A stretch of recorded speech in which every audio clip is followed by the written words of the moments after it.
the 26th today. I just got out of my physics lab and my math got canceled for the very first time today.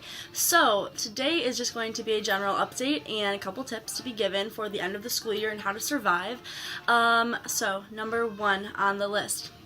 I have come to find that I never get classes canceled, and maybe that's because my concentration is very, very specific. And it's not really like a lot of like general classes. It's very like hands-on, like required courses that I need to progress onto in BME. However, I never get classes canceled. So today when I got an email from my professor, it was, dare I say, life-changing. So, long story short, stay optimistic about everything and things will fall into place. And being that I don't really have classes off, this one time that I do, it feels like just so relieving and feels great. So, like I said, stay positive. Things will happen when they're meant to happen, even though everyone else around you may get classes canceled like 5 times a week, or not go, or something. You keep going to your classes and things will work out for you. Number 2 on this list of how to survive things getting through college the end of the year. So, you think that you leave high school in high school, and you do for the most part, but there's still people that hold on to high school, and it's okay, like it happens, like to each their own. However, when they loop you back into it, you need to make sure that you stay away, because that's so high school.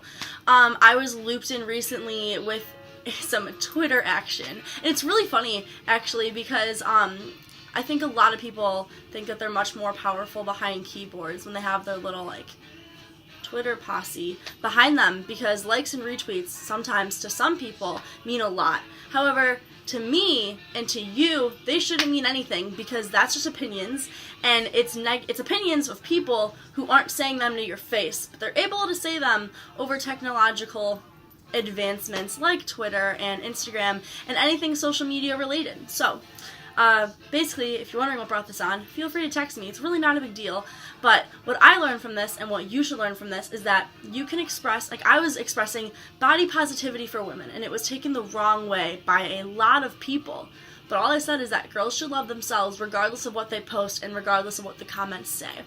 But with that being said, basically, focus on yourself, love yourself, and regardless of the number of likes you get per picture, that was my focus, because it seems as though girls who post pictures in not a lot of clothing will get more likes and more comments than when they post pictures in clothing. And so to me, that was heartbreaking, because that girl is still that girl, regardless of if she has not a lot of clothes on or a lot of clothes on. And I was expressing that she is still beautiful. So some people didn't understand that, but the people who did reached out to me, and they're like, that was a great point. People who didn't understand that decided to backlash at me. Then I wrote a poem about it, about respect, because I did not think that that was respectful in the slightest. And, sometimes it just backlashed again. So it's really okay, though, because, you learn. And I hope that those people, everyone who got on that train, realize that I am completely unaffected by all of their comments. And I am still going to continue to write poetry, still going to continue to make these videos, still going to continue to try and make other people's lives just as great, if not better than mine, because free spirit, right? Okay, number 3 for this list of things that I wanted to talk about in this video, make sure that you go out hard for your last couple days of class. The weather is getting nicer, and I know that it's really, really tempting to go outside and study, but you did not spend the last year of school or time in school just so that you could get a bad grade because you decided to not study for your finals. Finals are an accumulation. That means that you need to go back and review your notes from like months before, and I know it's really hard to bring yourself to do that, but I promise that day by day, like I have finals in 2 weeks, and I started studying a week ago for them, and I feel great. Like I am not stressed, my shoulders are great, no tenseness, like we are living, and it's really, really, really positive. So start studying now, right now, go study, and make flashcards, Quizlet's great, or even just going through your notes with like a pink pen or like any color pen that you didn't take notes in, and just not even rewriting the notes, but just like highlighting or like circling things that stand out. Write little notes to yourself, and you'll remember those on the test, I promise. Or make up acronyms. That seems to help me too, especially in math, when you're trying to find the projection of vector u onto vector v, and you're solving for vector a. EBA A.